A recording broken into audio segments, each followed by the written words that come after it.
Monsieur Tshisekedi, c'est un homme de promesses irréalisables, de promesses fallacieuses. Il était ici il y a 2 ans, vous vous rappelez. Rapidement, je vais vous rappeler tout ce qu'il avait promis et rien n'a été réalisé. Il s'est rendu à Djougou en 2019. Il avait promis à la population locale qu'il allait mettre fin à l'insécurité dans un bref délai. 2 ans après, le territoire de Djougou est retombé dans une spirale de violence comme jamais auparavant.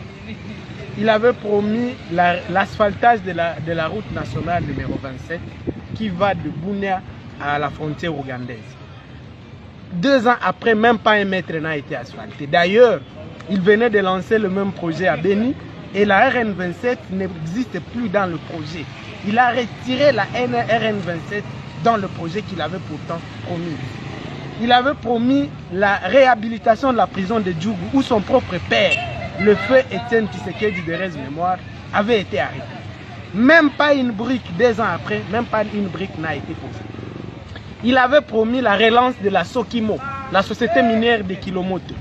Écoutez, les agents de la Sokimo sont à 84 mois impayés aujourd'hui. La Sokimo est en train d'être enterrée sous les yeux de M. Tshisekedi.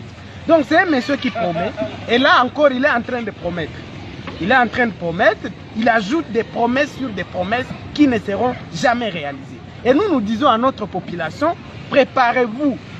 Il y a un autre dictateur qui est là, M. Tshisekedi, qui est en train de raconter des promesses irréalisables à la population. En 2023, aux élections prochaines, il faut nous débarrasser de M. Tshisekedi. Il faut les sanctionner conformément à ce qu'il a fait. Il n'a rien fait à Ituri. Donc en 2023, j'invite la population à les sanctionner massivement, encore qu'il n'a jamais été élu. Il est venu ici incapable de s'adresser à la population. Ces gens commencent à prendre des courtisans, des lits de paix, on amène là, on dit c'est ça la population de l'Ituri. La population de l'Ituri a refusé de le voir. Hier, il a dit que le meeting aura lieu à 12 h. Il n'y avait pas de gens, moi j'étais là-bas. Il n'y avait même pas 100 personnes, il a compris que c'est la honte, il a annulé. Et pas